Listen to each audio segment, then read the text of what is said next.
Hello and welcome to Miss Henderson's Life Skills class.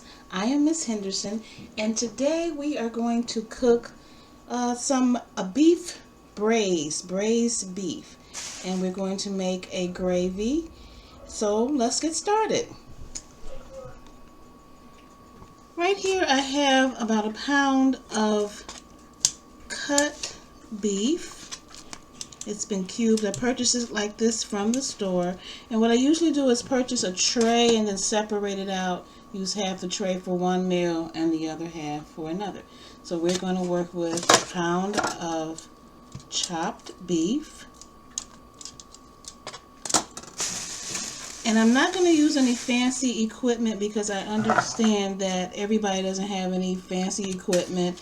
And this video is specifically for those who are just starting out, right out of high school, right out of college, and don't have a lot of stuff. So we're going to break it way down. That being said, this is going to be what we season our meat in. So I am going to take a half cup of all-purpose flour and place it in this bag. We'll start off with a half cup.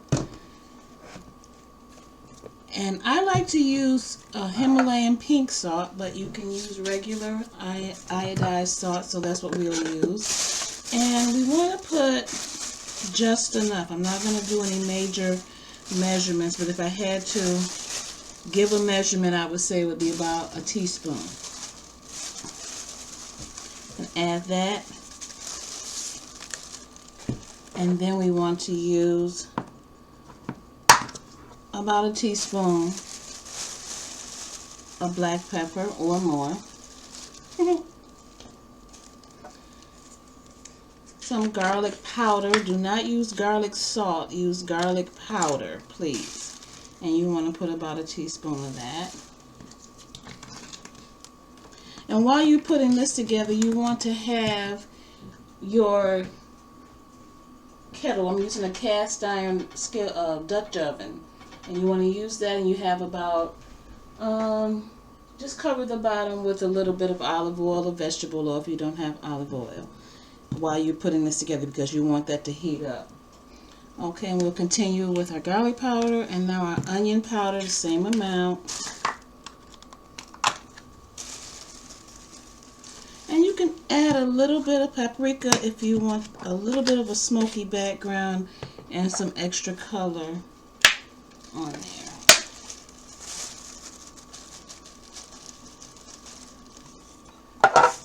And you give that a shake, mixing it up pretty good.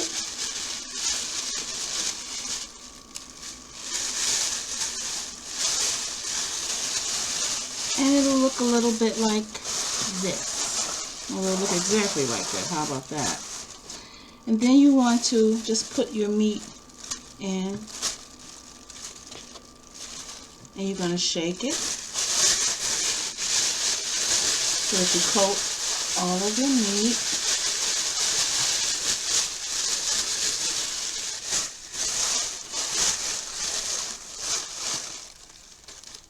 And if you want to, once you shake off the excess flour, you can put one of the cubes into your pot.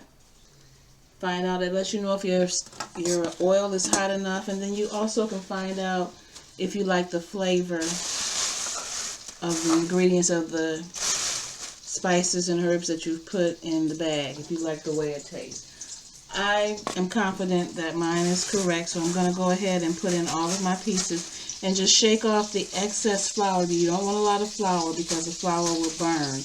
It's just to coat the meat. So go ahead and start doing that, and we'll be back in a moment. It is important to note that you don't want to put all of your meat in at one time.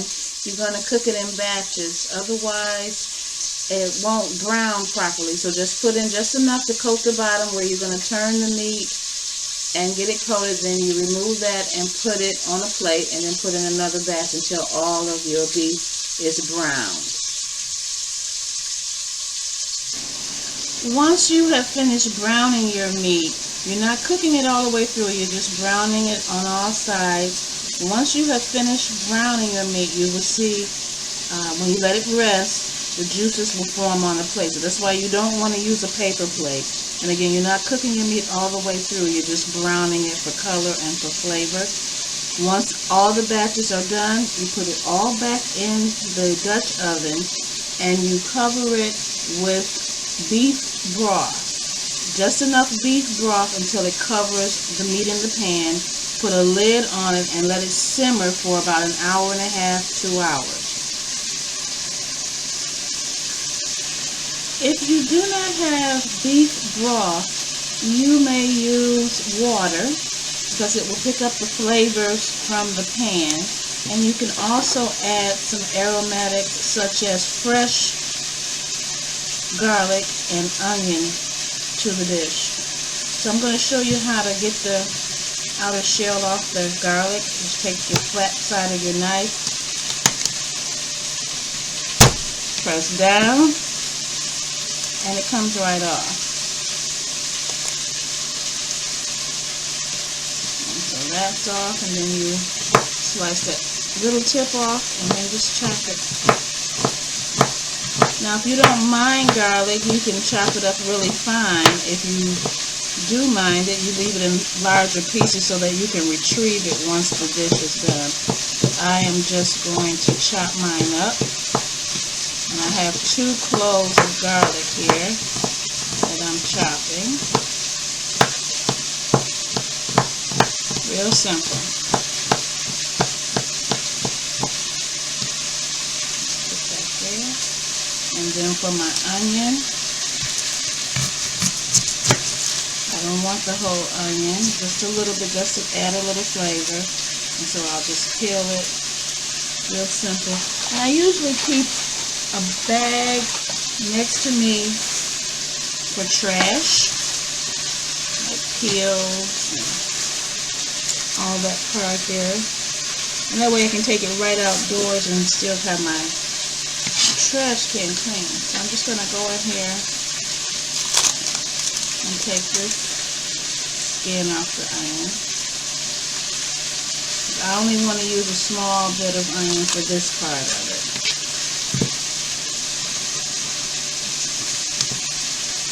If you cut this end of the onion, the root end, it makes you cry, so I cut the other end. We have a ways to go in this video. I don't have time for tears. Alright, let me just mince this a little. We'll add this and let it cook a little bit with the meat.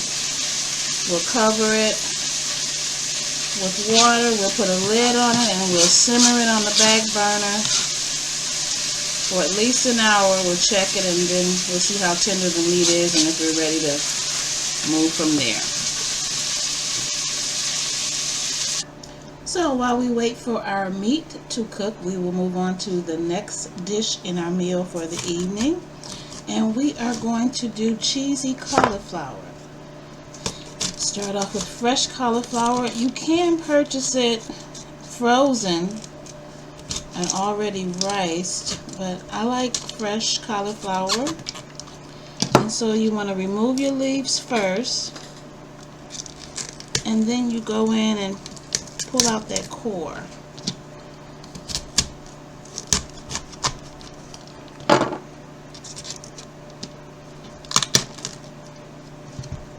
And so once you get the core and all the green removed from it and in your trash bag,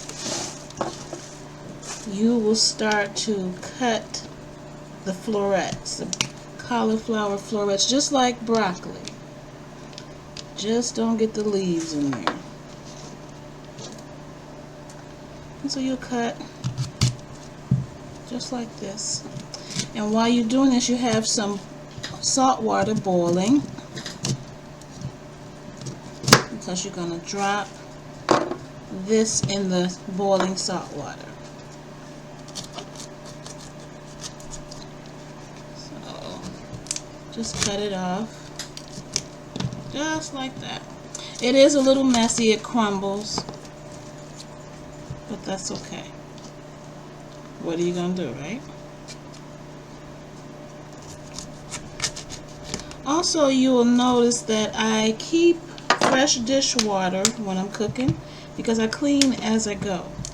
When I'm finished with something, I clean it and put it away so that at the end of it all, I don't have a huge mess. So that's really a very important tip when cooking. Clean as you go, so when you're done, pretty much you only have your dinner dishes and not your preparation pots and pans. Okay. Another tip is to, if you know you're going to have leftovers, when you get ready to serve the meal, and instead of putting it in serving dishes, go ahead and put it in the storage dish and serve from there, and that way it's already ready to go in the fridge and it's cooled down and everything. So we kill a lot of birds with that one stone. Alright, so I have my boiling water here, and I have a basket in there also. So when it's done, I can lift it right out. Now I know there might be some fancy equipment, but you can use a strainer afterwards. Okay, so I'm going to use my cutting board, take my cauliflower, and just put it in the basket nice and neat.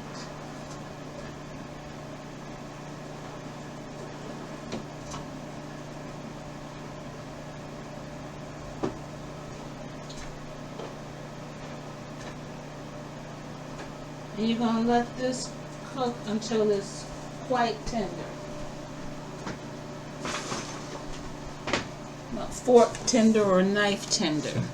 So about 10-20 minutes. Check it every 10 minutes or so, just to make sure it's the firmness you like. You want it to be, you don't want it to be mushy like mashed potatoes. We're not going to do mashed potatoes, cauliflower mashed potatoes. We're going to do cauliflower mac and cheese.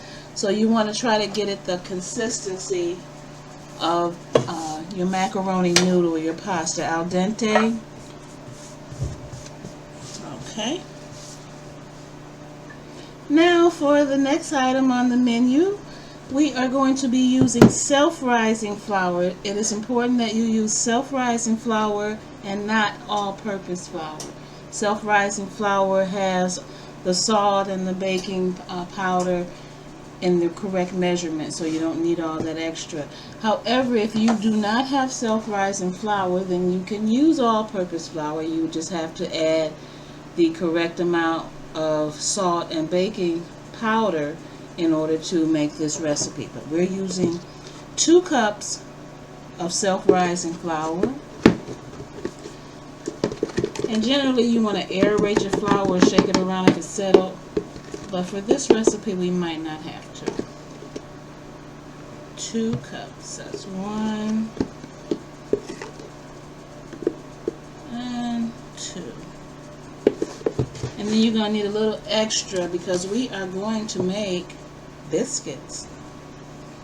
Homemade biscuits from scratch with 2 ingredients. So one was the self-rising flour, and now we are going to use heavy whipping cream. And we might use 2 cups. I'm just going to pour it in proportion. So we'll eyeball it and see when the dough looks right. While we're doing this though, another cast iron skillet, and I'm going to use a stick of butter. You can use a half a stick of butter, but I'm going to use a stick of butter. And I have my oven preheating at 450 degrees. I'm going to put the stick of butter in there, put the cast iron skillet in the oven, and let it start to sizzle. So that's doing that while we're doing this. You're also going to need like a cup or something around top. Now if you have a biscuit cutter, great, use it. But old-fashioned way is just a cup. And we'll get to that in a minute.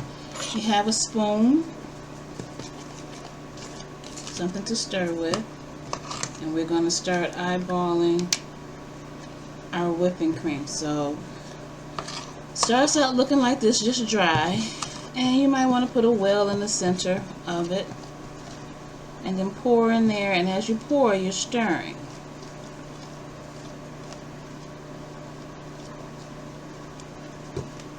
Okay,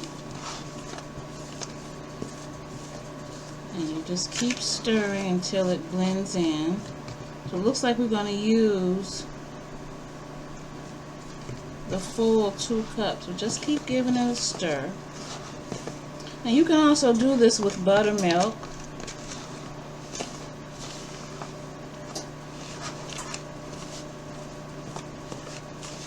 This takes out the step of having to cut the butter into the flour because the fat is in this heavy cream.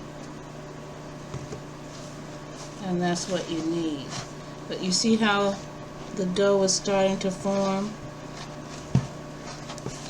And when it gets to where it's sticking together and you can form it into a ball, that's when you know it's ready to roll out. See how it's breaking loose from the bowl? Okay, so it's ready. Alright, so now comes the hard work. You want to take a little of your flour and put it on your pan. I like to put some on my hands too, because when you handle the dough it gets really, really sticky.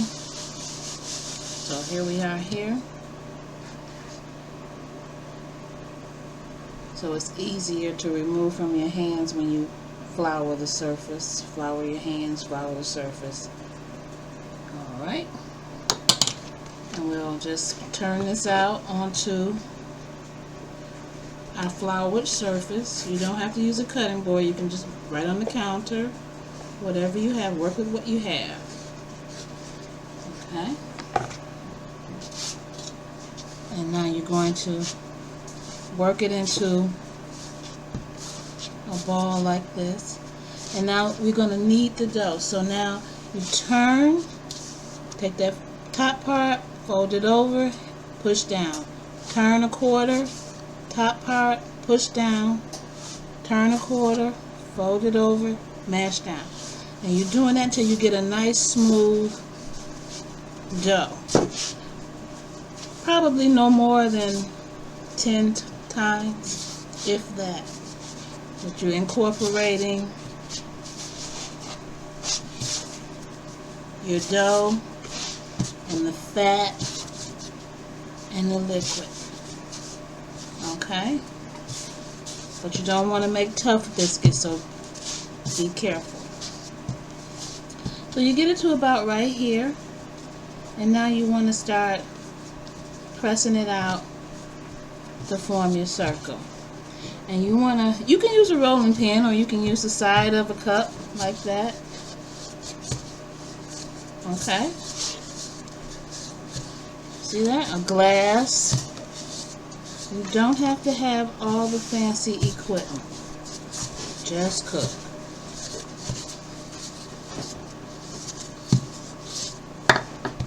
Okay? And once you get it rolled down to about 1/4 of an inch, then that's when you want to make sure you flour the edge of your glass.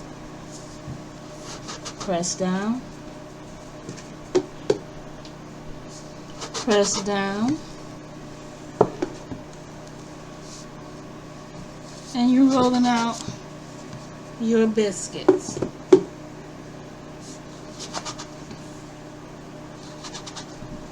Okay, so now your extra pieces like this, you pick those up, put them back together, and roll out some more biscuits. Okay, so it looks like 1, 2, 3, 4, 5. This one looked like a Pac-Man. It's okay. You saw that I did not bite it, so here we are. And we just roll this out.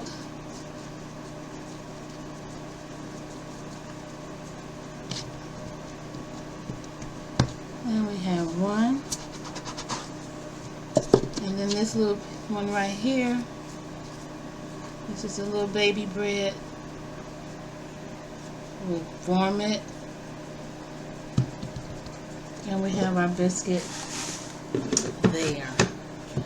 So we have 1, 2, 3, 4, 5, 6, 7 little biscuits. And again, you can make a larger batter or dough for more biscuits, but I'm just showing you how to get it done. Okay? So here are all of our lovely biscuits. Now we want to check. I'm going to turn off the cauliflower because I'm sure it is ready. And I am going to grab a pot holder and get so this is melted. And what I'm going to do, I usually would have more biscuits than this. So I'm going to pour some of this off. We don't need that much. And I don't want fried biscuits per se. So I took it down to about right there. Alright, and I'm going to set these biscuits right in here. And I'm sorry about my cameras and so forth. I'm doing the best I can with what I have.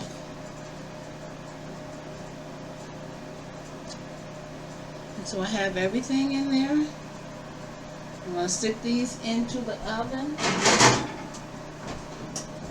Set my timer for 15 minutes just to see if that works out right. Clean up my workspace and get ready for the next item on the menu. Be right back. The next item on the menu is greens. So right now I have a cup of water, cup and a half of water on the stove, and a lot of people season their greens with meat. We're not going to use meat today. I'm going to use bouillon cubes, chicken bouillon cubes. And so I'll put 2 of those in the water, along with some aromatics such as onion and garlic. And I will put, let's see, 1. Okay, so we'll put, I like a lot of garlic, so I'll go ahead and remove the skin from this onion.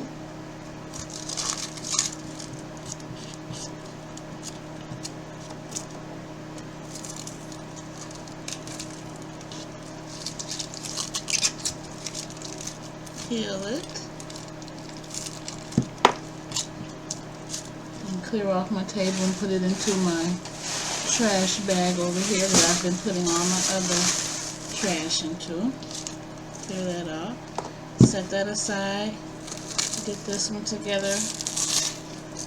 Peel that off. The less you handle the onion, the better chance you stand of not crying or having burning eyes. So I kind of handle it with care. I've heard a lot of different tips and tricks about dealing with the onion, but I just go on and get it done. I do know that after handling the onion, and you wash your hands and want to get the smell off, if you rub your hands on something stainless steel, that takes the odor off. Also lemon and all that kind of thing. Okay, so now we're going to do our garlic the way I showed you a moment ago. Press down and it comes right off. Peel the garlic. Put that in the trash. And do the same for all of your other garlic pieces. And you see how quickly we are getting dinner done, a homemade meal? A little spin. Sometimes it takes a little extra muscle. And the place is pretty much clean, because I'm cleaning as I go. Real important. Real important. So once you get all of these peeled, you're going to slice them. You can put your garlic in whole if you want to. You can go ahead and just score it. And score it like that. if you want to leave it whole, or you can mince it. Whatever works for you. So you want to get that in there.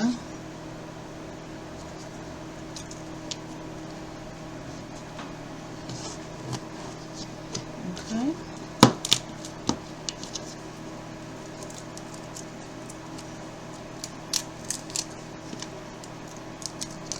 And then get your onion sliced or chopped, or however you like your onions. And put that in that water, and that's going to flavor the water. You can put in some salt and pepper, cayenne pepper, red pepper flakes, whatever you like. There is no one way to do something. It's what you like, how you like it. That's the beauty of cooking from scratch. You see how recklessly I'm chopping this onion? But that's how I do it.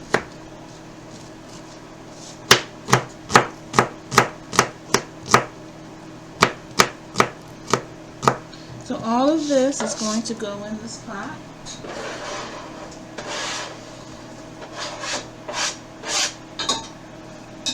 And we are just going to keep that on low while we go ahead and prepare our greens to put inside.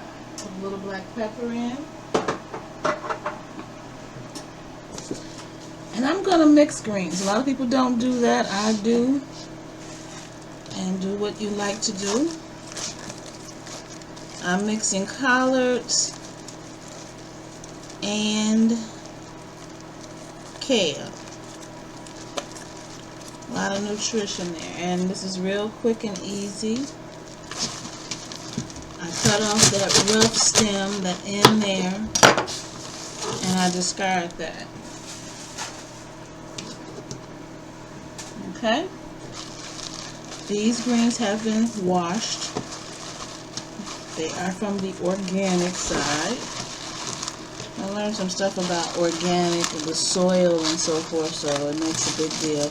And then I just go in with my knife and I start cutting like this.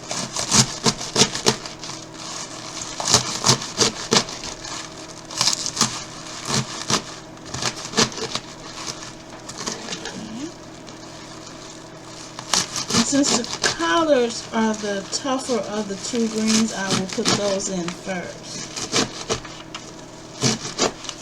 And I'm just cutting down, chopping these greens. And you can go down this way if you want. And cut them down. And I just did one bunch.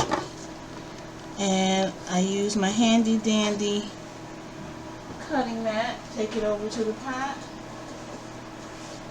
And put those in.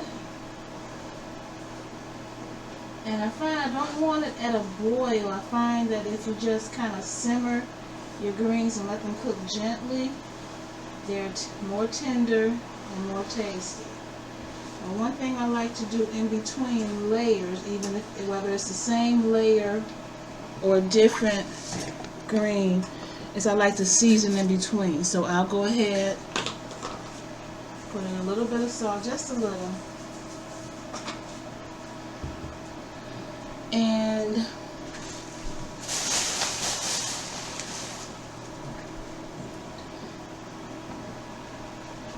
a little butter. This is that extra butter from the biscuits, which should be just about done. Oh, we got a few minutes on those. Okay. And at this point, you can stir your greens and turn it up just a little bit. So my oven timer just went off, but I peeked in at the biscuits and I think they could stand a few more minutes. I don't want to open the oven because you lose heat that way and it sets you back on your cooking time. But I turn that up a little bit on the greens. I'm going to go ahead and get these kale greens in there. Again, these are the organic ones. And, I mean, if you want to soak and wash them, that's fine. I'm not against you. But I just get off the stem, that rough stem.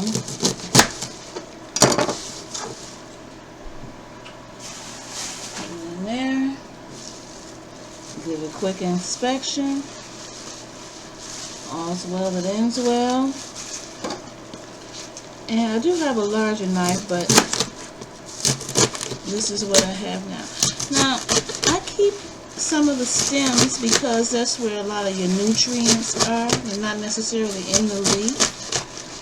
They're in the stem first to get to the leaf, so I go ahead and use some of the stem for flavor and for nutrition. And once I get them chopped, they're just rough chopped. Nothing, no tiny, because they're going to cook. I don't need to chop them tiny because they're going to cook down. What looks like a lot of greens will cook down to 1 serving. And I'll go ahead and add these. And sometimes you have to wait till it cooks down some more. Here's my lid.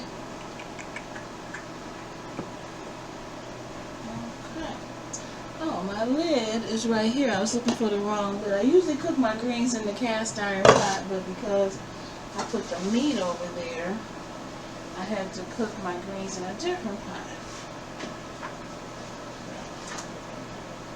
Here we are. Now, I'm not going to add any seasoning. Well, I might as well since we're here, right? There's one dish to get off the counter. Put our lid on here. Turn our fire down and let that cook. I'm going to check on my biscuits.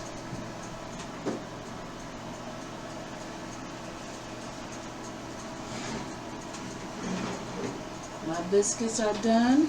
Beautiful, beautiful, beautiful, beautiful. Now's a good time for the butter. So I will move these to a pot holder, trivet, and let those cool down. But I'm going to grab one, and it is hot. Look at that bottom. Smells delicious. And then look at this. Ooh, it's hot, hot, hot, hot, hot. And you see that steam coming up out of there? You see that? It's beautiful. Look at that. I'm ready for that biscuit. I might have to pause this for a minute. Make sure the biscuits are okay, you know? I'll be right back.